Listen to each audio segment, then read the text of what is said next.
Today I'm going to talk about how you can make money from your credit card rewards. So if you have a credit card, you are racking up points, miles, or cash back for purchases that you're already making. But what do you actually do with them?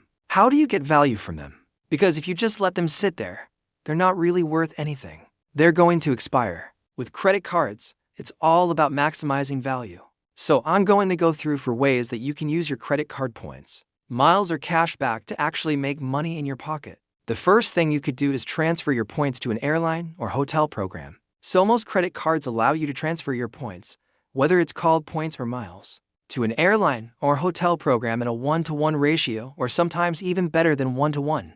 For example, Amex membership rewards points transfer to Delta at a 1-to-1 ratio, but they also transfer to Air Canada at a 1-3-1 ratio. So if you had 50,000 points, you would be able to transfer that to 65,000 miles on Air Canada. You can find the most valuable transfers by using a website like Points Guy or NerdWallet. These websites list all of the different programs that different credit cards transfer to, and some of them even show you how much that point or mile is worth based on how you use it. So for example, if you transferred your points to Air Canada and redeemed them for an economy ticket from New York to Los Angeles, then it's worth about 2 cents per point. But if you transferred it to United and used it for business class, then it's worth 2-3 cents per point. So it is important to do your research to figure out what transfer partners are available for your specific credit card, and then search for award availability before transferring your points over, because you don't want to waste those points. Once they're gone, they're gone.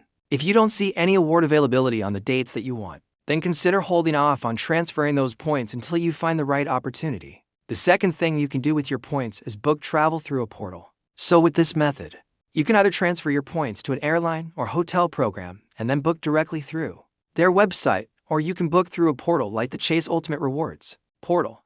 This is a good option if you have a Chase card like the Chase Sapphire Preferred or the Chase Sapphire Reserve. You can transfer your Chase Ultimate Rewards points to one of their travel partners, or you can book through the Chase portal without transferring. And the nice thing about booking through these portals is that you can often redeem your points for more than face value. For example, if I wanted to book a flight from New York to Los Angeles in United Economy on the Chase Ultimate Rewards portal, I would only need 17,500 points per person. That's a 20% discount compared to booking directly through United, where it would cost 21,800 points. And I can see similar discounts for hotels as well. If I wanted to book the St. Regis Bal Harbor Beach Resort in Miami, it would cost 40,000 Marriott points per night if I booked directly through Marriott. But if I went through the Chase portal, it would only cost 30,000 points per night. It is important to note that you will need to activate your card for travel through the Chase portal, and you can do that up to 48 hours before your trip starts. You can activate for hotels and rental cars up to 14 days before the trip start date. And it's always smart to check both prices, the regular price and the points price, to make sure that you're getting a good deal. Sometimes it's cheaper to book with cash instead of points. Also, if you hold the Chase Sapphire Reserve, then you have access to the luxury hotel collection where you can book with points and pay a small booking fee. But you'll get perks like daily breakfast, free Wi-Fi, and early check-in.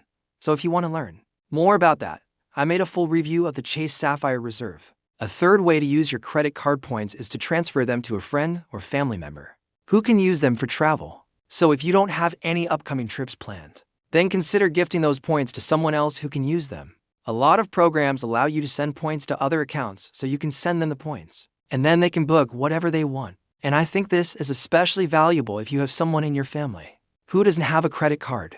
My mom doesn't have a credit card, and we have a lot of rewards cards in our family. So sometimes I will just transfer my points to her account, and then she can book a hotel stay when we visit her, and we can all enjoy those points together. And the fourth way to use your points is to redeem them for cash. So if you have no plans of traveling anytime soon, and you don't have anyone in mind to gift the points to, then you can always redeem them for cash. Most cards will offer you the choice of redeeming your points for a statement credit or direct deposit into your bank account. So you can either use it to pay down your credit card balance, or you can put it directly into your bank account. Of course, this isn't ideal because you're giving up the potential value of those points for travel, but it's still better than letting those points expire. If you can't find any award availability, then consider redeeming your points for cash at a value of 1 per point. And I know this might seem overwhelming, but I promise you it gets easier with time.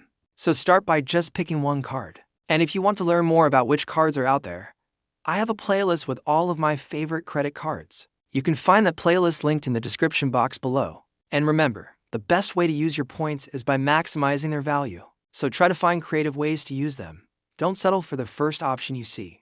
If you enjoyed this video, please hit the thumbs up button because it helps me grow. And let me know if you have any questions. Thanks for watching, and I'll see you next time.